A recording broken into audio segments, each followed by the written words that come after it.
Hey, what's going on, you guys? This is Ann. Welcome back to the channel. I am back. It's been a while, but we're going to be talking about UFC 279 that's happening this weekend. I'm going to give you my predictions only on 3 fights because those are the only fights that matter in my honest opinion.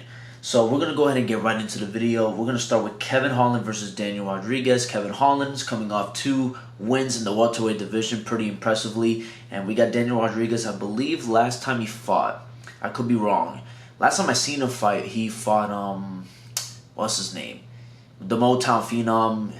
He was another Kevin, I believe, Kevin Lee. And he's no longer a part of the UFC. He left, and I think he was a part of Khabib's little thing. And that was the last time I seen Daniel Rodriguez. Kevin Holland is the favorite, and I'm gonna go with Kevin Holland in this just because he's a lot lanky. He's bigger than everybody in the weight class in general. Like, there's nobody really that's gonna be at his level height-wise, you know? So it's going to be really tough for a lot of people to really match up against Kevin Holland. Obviously, do I see him beating at the top of the division? No, but I can see him beat Daniel Rodriguez. Kevin Holland's looked really impressive in the last few fights, and continues to impress. You know, he had a little bit of a slump, then he came back in the welterweight division, and now he's won 2 fights. Daniel Rodriguez, he's not nobody to mess with, but Kevin Holland, he's here to continue to build up wins, and he's going to continue to win, and I believe that he's going to get the win. This is a catchweight bout? I just noticed, it's just a catchweight. What weight exactly? Wait, so this is not 170 pounds? Okay, I did not know that. Okay, so it's a catchweight fight. Okay, it's fine. I'm still going to say Kevin Holland. Probably by decision, if I'm being honest. I think Kevin Holland can win this by decision.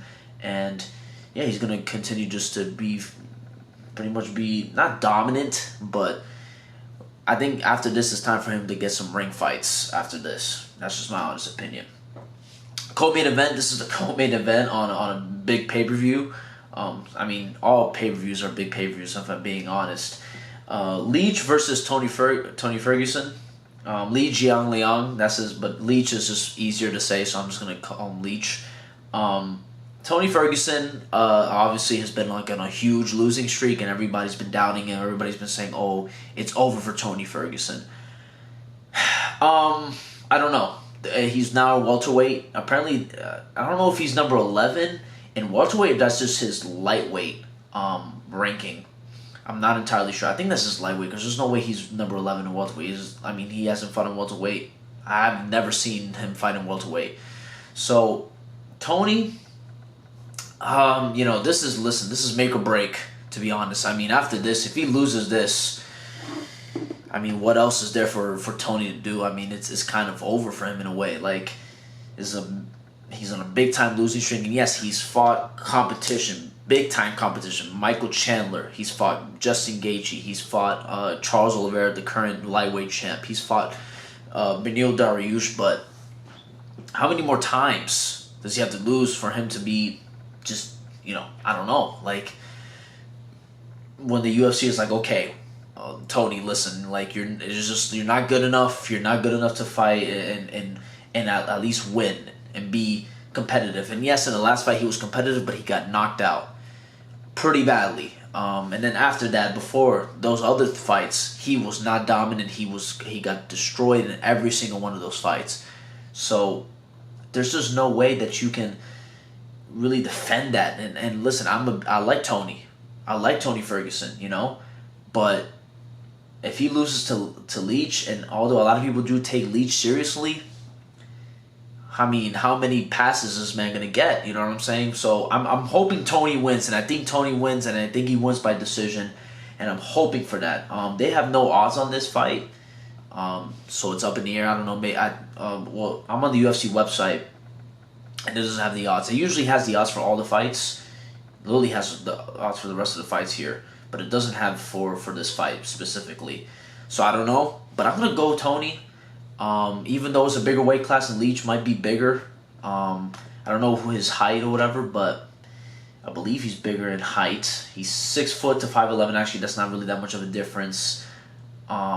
Reach, Tony actually has that. So he's honestly not. There's not that much of a difference. I think Tony can definitely win this, and I just really hope that he can um, get a win because I like Tony and the way that honestly that has been going for him. His UFC trajectory has been horrible, absolutely terrible, and he needs this win big time. And we'll see what happens. But I'm gonna go Tony Ferguson with a win, unanimous decision victory.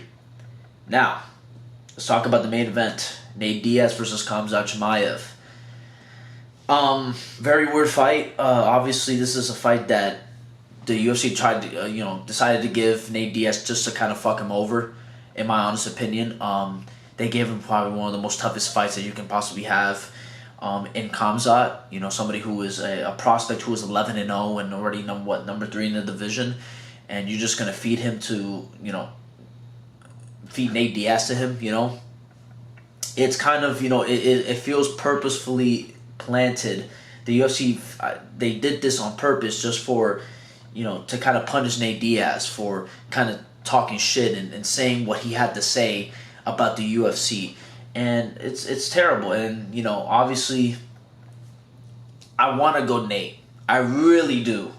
But there's no way, right? There's no way. He loses and grappling, he's probably going to get taken down multiple times. He has a chance on the feet just because we did see Khamzat get rocked by God, what is his name? In his last fight. Gilbert Burns. He got rocked by Gilbert Burns.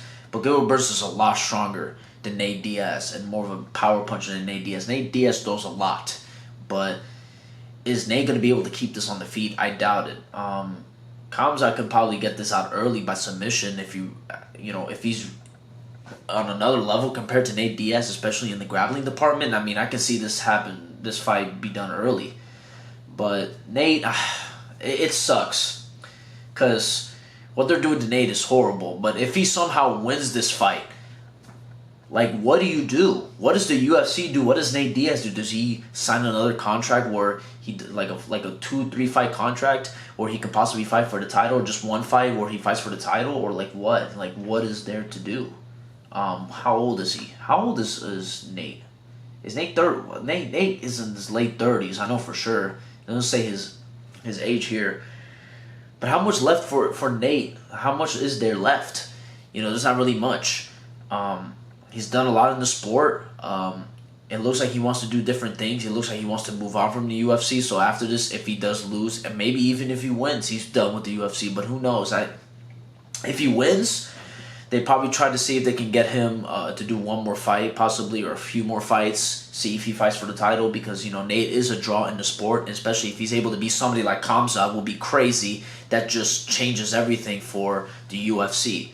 So I don't know, but Khamzat's gonna win. Let's just be honest. Khamzat probably wins by either unanimous or by submission, one of the two. The odds, by the way, right now, as we currently stand, this is a Tuesday?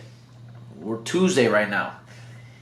Minus 1,150 for Khamzat, plus 750 for Nate Diaz. I'm not gonna lie. I was a betting man. I put my money on Nate. Here's the reason why. Listen, you just put like $20. You're gonna win a little something. If you're not losing much, but listen, if you win pretty big. To be honest, But if I was a betting man, I'll put it on Nate just because who knows, crazy things that's happened in the sport. And if Nate can somehow pull this off, that will be insanely impressive, and you can also win some money as well. But yeah, I'm going to go Khamzat. Khamzat is the safest bet. Khamzat's more likely going to win and going to probably go on to bigger and better things. Maybe fight Colby. Maybe fight for the title. But we'll see. So yeah, that's the end of the video. And if you guys like the video, like the video. And I know I haven't been posting a lot of videos recently. I'm trying to get videos out for you guys, but it's been kind of tough. I've been busy with a lot of things, but trust me, I'm really on this YouTube stuff now, and I'll see you guys soon with another video. Peace.